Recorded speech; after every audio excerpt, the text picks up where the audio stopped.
আসসালামু আলাইকুম সুপ্রিয় শিক্ষার্থীবৃন্দ, তোমরা কেমন আছো? আশা করি খুব ভালো আছো। এই দুর্যোগ মহামারী দুর্যোগের সময়ও আমি মোহাম্মদ মুকাদ্দাস আলী, প্রধান শিক্ষক, সোলাগির উচ্চ বিদ্যালয়। সোলাগির উচ্চ বিদ্যালয়ের অনলাইন ক্লাসের পক্ষ থেকে তোমাদেরকে স্বাগত জানাচ্ছি। আমি আজকে তোমাদের নবম দশম শ্রেণীর পদার্থবিজ্ঞানের দ্বিতীয় অধ্যায় পর্ব 2, তারিখ 28/9/2020।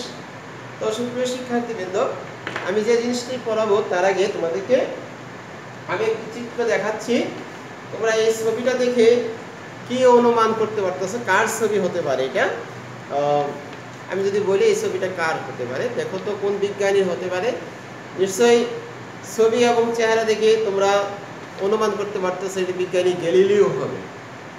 তো বিজ্ঞানী গ্যালিলিও 1564 সালে 15 ফেব্রুয়ারি জন্মগ্রহণ করেন এবং 1642 সালের 8 জানুয়ারি তিনি মৃত্যুবরণ করেন। তিনি ইতালির পিসা নামক শহরে তিনি জন্মগ্রহণ করেন।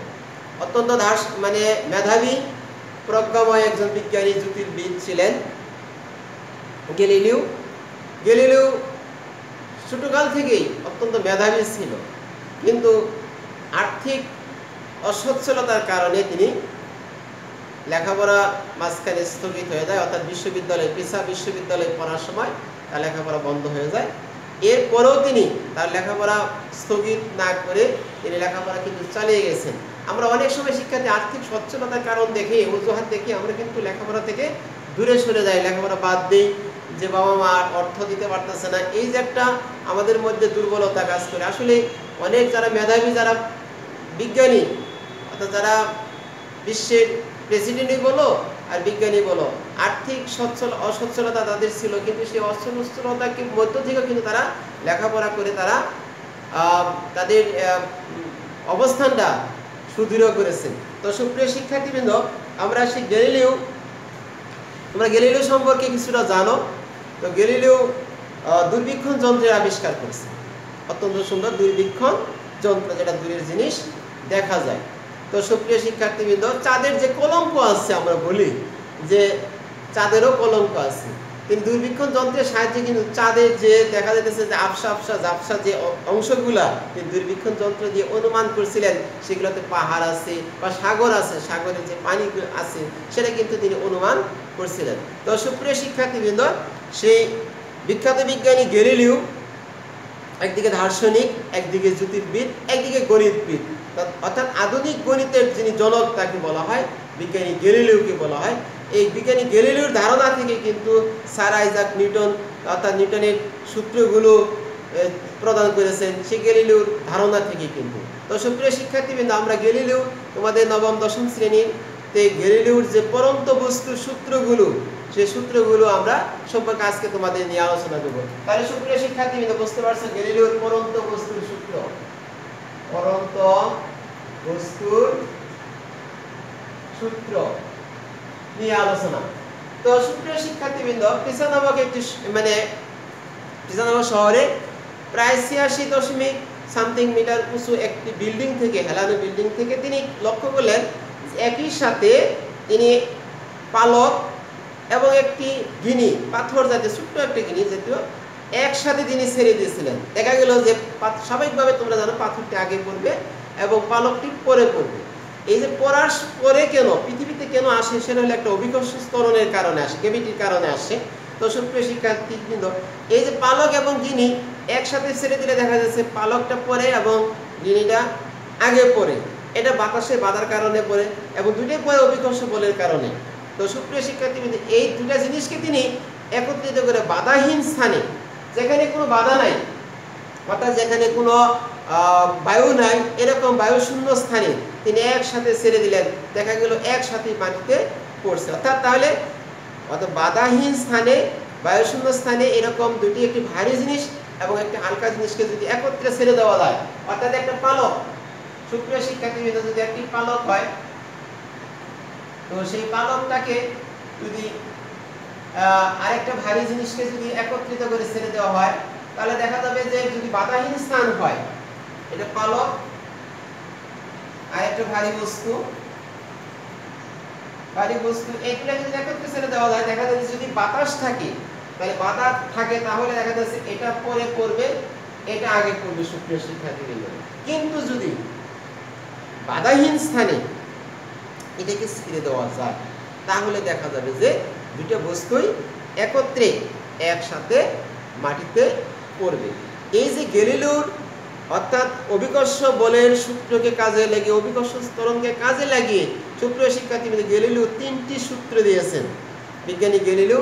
সেই গ্যালিলিও 3টি সূত্র নিয়ে আজকে আমরা তোমাদের সাথে আলোচনা করব। বিজ্ঞানী গ্যালিলিওর পরন্ত বস্তুর সূত্র কয়টি? তাহলে সুপ্রিয় শিক্ষার্থীবৃন্দ 3টি সূত্র নিয়ে আমরা আলোচনা করব। তো সুপ্রিয় শিক্ষার্থীবৃন্দ, প্রথম সূত্র হচ্ছে স্থির অবস্থান থেকে, স্থির অবস্থান থেকে, স্থির অবস্থান থেকে এবং একই উচ্চতা হতে হবে। অর্থাৎ আমরা একটি বস্তু যদি স্থির অবস্থান এবং যদি বলো এটা স্থির অবস্থায় আছে এবং একই উচ্চতা থেকে, ধরো এটা ভূমি থেকে উচ্চতা হল h, স্থির অবস্থান, তার মানে তারা আদি বেগ শূন্য স্থির ছিল। স্থির অবস্থান থেকে একই উচ্চতা থেকে যদি আমরা কোনো দুটি বস্তুকে ভারী হোক হালকা হোক, দুটো বস্তুকে যদি ছেড়ে দেয় তাহলে একই সময়ে মাটিতে পড়বে, অর্থাৎ সমান সময়ে সমান দূরত্ব অতিক্রম করবে। সুপ্রিয় শিক্ষার্থীবৃন্দ, তাহলে এই একটি হালকা বস্তু পালক এবং একটি ভারী বস্তুকে যদি বাধাহীন স্থানে রেখে এবং স্থির অবস্থান থেকে একই উচ্চতা থেকে যদি আমরা ছেড়ে দেই, তাহলে দেখা যাবে যে দুটি বস্তু একই সময়ে মাটিতে পড়বে। অর্থাৎ এটার জন্য টি সময়, এটার জন্য টি সময়, এই টি সময়ে এটাও টি সময়ে মাটিতে পড়বে। তো সুপ্রিয় শিক্ষার্থীবৃন্দ, তাহলে সমান সময়ে সমান দূরত্ব অতিক্রম করবে যদি বস্তুটিকে আমরা স্থির অবস্থান থেকে এবং বিনা বাধায় যদি আমরা দুটো বস্তুকে রেখে ছেড়ে দেই একসাথে, একসাথে মাটিতে পড়বে, কারণ তাদের মধ্যে কোনো বাধা নাই এবং বাধাহীন স্থানে তাহলে তারা সমান সময়ে সমান দূরত্ব কি করবে? অতিক্রম করবে। সুপ্রিয় শিক্ষার্থীবৃন্দ, আশা করি গ্যালিলিওর প্রথম সূত্রটা সম্পর্কে তোমাদের কিছুটা হলেও ধারণা চলে আসছে যে আমরা স্থির অবস্থান থেকে বিনা বাধায় একই উচ্চতা থেকে দুটি বস্তুকে যদি আমরা ছেড়ে দেই, তাহলে বস্তুগুলি সমান সময়ে সমান দূরত্ব অতিক্রম করবে। এটা হচ্ছে গ্যালিলিওর প্রথম সূত্র। সুপ্রিয় শিক্ষার্থীবৃন্দ, এরপর আমরা আলোচনা করব দ্বিতীয় সূত্র নিয়ে। দ্বিতীয় সূত্র হচ্ছে আমরা স্থির অবস্থান থেকে, ধরো এটা m1 একটি বস্তু, এটা m2 আরেকটি বস্তু। তাহলে সুপ্রিয় শিক্ষার্থীবৃন্দ, বস্তু আমাদের দুইটি, একটা m1 একটা m2। দুটো বস্তুকে আমরা ছেড়ে দেব, তারা দুটো বস্তু বাধাহীন স্থানে মাটিতে পড়বে। তাহলে এই পড়ার সময় তাহলে স্থির ছিল, স্থির অবস্থান থেকে যখন আমরা ছেড়ে দেব, তাহলে দেখা যাচ্ছে আস্তে আস্তে তাদের বেগ কি পাবে? বৃদ্ধি পাবে, এবং সেই বেগটা হবে সময়ের সমানুপাতিক। সুপ্রিয় শিক্ষার্থীবৃন্দ, তাহলে ধরো টি সময়ে এটার বেগ v, তাহলে এটারও টি সময়ে এটার বেগ v। ধরো এখানে t1 সময়ে v1 বেগ অর্থাৎ v বেগ, তাহলে t2 সময়ে কত বেগ হবে? এই পর্যন্ত t1, এখানে যদি আমি বলি t2 সময়ে, তাহলে t2 সময়ে তাহলে বেগ হবে অর্থাৎ 2v, অর্থাৎ সময় বাড়ার সাথে সাথে তার বেগও কি পাবে? বৃদ্ধি পাবে। তো সুপ্রিয় শিক্ষার্থীবৃন্দ, তাহলে এখানে যদি এটা হয়, তাহলে পরবর্তীতে হবে t1, তাহলে t2 সময়ে তাহলে বেগ হবে 2v। তার মানে যদি এখানে 1 সেকেন্ডে হয়, সুপ্রিয় শিক্ষার্থীবৃন্দ, এখানে যদি 1 সেকেন্ডে বেগ v হয়, তাহলে 2 সেকেন্ডে বেগ হবে 2v, তাহলে 2 সেকেন্ডে বেগ হবে 2v, 1 সেকেন্ডে v, 2 সেকেন্ডে 2v, অর্থাৎ সময়ের সাথে সাথে বেগ বৃদ্ধি পাবে, অর্থাৎ v ভেরিয়েসেস হবে কত? t। সুপ্রিয় শিক্ষার্থীবৃন্দ, তাহলে v ভেরিয়েসেস কত? t হবে। তাহলে অর্থাৎ বেগ হচ্ছে সময়ের কি? সমানুপাতিক। অর্থাৎ তাহলে সুপ্রিয় শিক্ষার্থীবৃন্দ, আমরা গ্যালিলিওর দ্বিতীয় সূত্রটি হচ্ছে কি? স্থির অবস্থান থেকে বিনা বাধায় পড়ন্ত বস্তু নির্দিষ্ট সময়ে প্রাপ্ত বেগ ওই সময়ের সমানুপাতিক। তাহলে বস্তু সুপ্রিয় শিক্ষার্থীবৃন্দ আবারও বলছি, স্থির অবস্থান থেকে বিনা বাধায় পরন্ত বস্তুর নির্দিষ্ট সময়ে প্রাপ্ত বেগ সময়ে সমানুপাতিক। তবে সুপ্রিয় শিক্ষার্থীবৃন্দ যদি আমরা সূত্রটি লিখি তাহলে হবে কি, স্থির অবস্থান থেকে বিনা বাধায় পরন্ত বস্তুর প্রাপ্ত বেগ ওই সময়ের সমানুপাতিক। তো আমরা সুপ্রিয় শিক্ষার্থীবৃন্দ ভি ভেরিয়েসিস টি লিখছি, তাহলে যদি আমরা কে ভি সমান একটা ধ্রুবক চিহ্ন দেই, দেখো খেয়াল করো, ধ্রুবক ইনটু আমরা টি লিখতে পারি সুপ্রিয় শিক্ষার্থীবৃন্দ, তাহলে এটাকে আমরা V by T equal to ধ্রুবক লিখতে পারি আমরা, ধ্রুবক। তো সুপ্রিয় শিক্ষার্থীবৃন্দ এখন যদি ব্যাগ যদি v1 v2 এরকম হয়, তাহলে v1 by t1 v2 by t2 v3 by t3 এইভাবে ডট ডট দিয়া সমান আমরা কি দিব, এখানে vn দিলে নিচে tn ইকুয়াল টু ধ্রুবক, অর্থাৎ এটার অনুপাতটা সবসময় ধ্রুবক হবে। সুপ্রিয় শিক্ষার্থীবৃন্দ কিসের অনুপাত? ব্যাগ এবং সময়ের অনুপাতটা সবসময় কি হবে, ধ্রুবক হবে। অর্থাৎ v1 by t1 v2 by t2 v3 by t3 dot dot দিয়ে vn বাই tn, অর্থাৎ এটার মানটা সবসময় সমান থাকবে। তো সুপ্রিয় শিক্ষার্থীবৃন্দ এরপর আমরা গ্যালিলিও তৃতীয় সূত্রটি বলবো। তাহলে একইভাবে আমরা যদি স্থির অবস্থান থেকে, তো সুপ্রিয় শিক্ষার্থীবৃন্দ আমি আবারও বলছি পরন্ত বস্তুর তৃতীয় সূত্রটি, এটা m1 একটা বস্তু আর একটা বস্তু যদি m2 হয়, আমরা এই বস্তুটিকে যদি ছেড়ে দেই তাহলে এভাবে মাটিতে পড়বে। তাহলে যদি আমরা বলি 1 সেকেন্ডে বস্তুটি যদি 1h দূরত্ব অতিক্রম করে, তাহলে এই পরের যে দূরত্বটা হবে তাহলে সেটা হবে 4 সেকেন্ডে h, 4 সেকেন্ডে h হবে। তার মানে অর্থাৎ পরন্ত স্থির অবস্থান থেকে বিনা বাধায় পরন্ত বস্তু নির্দিষ্ট সময়ে অতিক্রান্ত দূরত্ব, নির্দিষ্ট সময়ে অতিক্রান্ত দূরত্ব সময়ের বর্গের সমানুপাতিক, অর্থাৎ h ভেরিয়েসিস t স্কয়ার হবে। সুপ্রিয় শিক্ষার্থীবৃন্দ h ভেরিয়েসিস t স্কয়ার, তার মানে অতিক্রান্ত দূরত্বটা হচ্ছে সময়ের বর্গের সমানুপাতিক।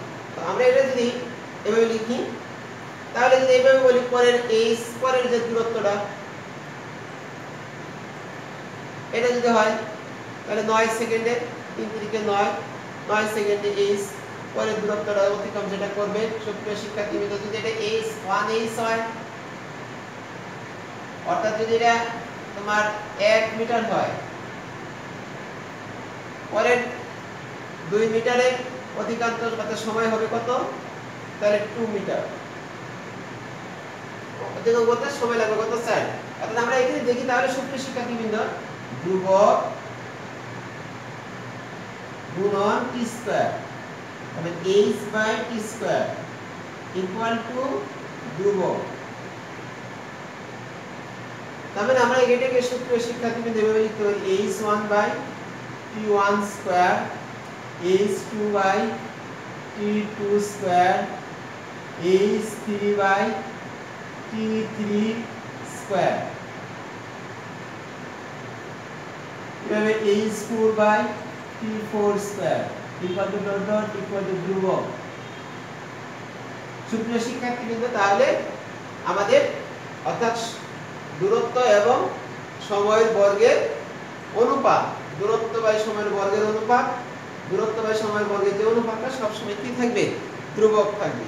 তো সুপ্রিয় শিক্ষার্থীবৃন্দ আমরা এই পরন্ত বস্তুর তৃতীয় সূত্র, বিখ্যাত বিজ্ঞানী গ্যালিলিও এই তিনটি সূত্র দিয়েছেন। তাহলে প্রথম সূত্রটা আবার বলতেছি সুপ্রিয় শিক্ষার্থীবৃন্দ, স্থির অবস্থান থেকে বিনা বাধায় সকল বস্তু সমান সময়ে সমান দূরত্ব অতিক্রম করবে। দ্বিতীয় সূত্রটা হচ্ছে স্থির অবস্থান থেকে বিনা বাধায় পরন্ত বস্তু নির্দিষ্ট সময়ে প্রাপ্ত বেগ সময়ের বর্গের সমানুপাতিক। তৃতীয় সূত্র হচ্ছে স্থির অবস্থান থেকে বিনা বাধায় পরন্ত সকল বস্তু নির্দিষ্ট সময়ে অতিক্রান্ত দূরত্ব সময়ের বর্গের সমানুপাতিক। তো সুপ্রিয় শিক্ষার্থীবৃন্দ, আমরা যেহেতু পরন্ত বস্তুর ক্ষেত্রে অভিকর্ষ বলের প্রভাবে নিচের দিকে পড়তেছে, অর্থাৎ তাহলে অভিকর্ষ বলের দিকে যখন হবে সেটা হবে ধনাত্মক। যেমন আমরা গতির 4টি সূত্র পড়ছি সুপ্রিয় শিক্ষার্থীবৃন্দ, v সমান u প্লাস at, তারপর বলছি s সমান ut plus half a t square, তারপর বলছি v স্কয়ার সমান e স্কয়ার প্লাস 2as। সুপ্রিয় শিক্ষার্থীবৃন্দ, এগুলো যদি পরন্ত বস্তুর সূত্র নয়, আমরা যদি এখানে পরন্ত বস্তুর সূত্র দিই তাহলে অবশ্যই ত্বরণটা অর্থাৎ সেখানে অভিকর্ষ ত্বরণ কাজ করবে। সেক্ষেত্রে আমরা লিখতে পারি v সমান u প্লাস gt, s সমান ut plus half g t square, v square সমান u স্কয়ার প্লাস 2gh হবে। s এর পরিবর্তে আমরা এখানে h দিব। তো সুপ্রিয় শিক্ষার্থীবৃন্দ, তাহলে আমরা এখানে পরন্ত বস্তুর সূত্রে যেহেতু অভিকর্ষ ত্বরণটা কাজ করতেছে, সেক্ষেত্রে আমরা গতির যে সূত্রগুলো পাইছি সেই সূত্র থেকে আমরা এগুলো লিখতে পারি v সমান u প্লাস gt, s সমান ut plus half gt square, v square সমান u স্কয়ার প্লাস 2gh। তো সুপ্রিয় শিক্ষার্থীবৃন্দ, সেখান থেকে আমরা আরেকটা জিনিস লিখতে পারি, যেটা এখানে বলা হয়েছে যে দেখো এই সূত্রগুলোতে এই তিনটা সূত্র দেখো আমরা যদি ব্যবহার করি সেক্ষেত্রে বলা হচ্ছে যে স্থির অবস্থান থেকে, তার মানে এটার মধ্যে যদি আমরা বলি u v সমান u প্লাস gt, তাহলে v শূন্য প্লাস gt, তাহলে v সমান gt। যেহেতু সুপ্রিয় শিক্ষার্থীবৃন্দ g একটি অভিকর্ষ ত্বরণ, অভিকর্ষ ত্বরণের মান সব সময় সমান থাকে, অর্থাৎ এটা সমত্বরণে, তাহলে সেক্ষেত্রে আমরা লিখতে পারি v, এটাকে ধ্রুবক ধরবো, এটা ধ্রুবক গুণ t, তার মানে g দাঁড়িয়ে আছে g সমান ধ্রুবক, তাহলে v ভেরিয়েন্স t। তাহলে দেখো সুপ্রিয় শিক্ষার্থীবৃন্দ, আমরা তৃতীয় সূত্রটা চলে আসছে কিন্তু। তাহলে দ্বিতীয় সূত্রটা হচ্ছে স্থির অবস্থান থেকে বিনা বাধায় পরন্ত বস্তু নির্দিষ্ট সময়ে প্রাপ্ত বেগ সময়ের সমানুপাতিক। আশা করি সুপ্রিয় শিক্ষার্থীবৃন্দ এই সূত্রটি তোমরা পড়ছো।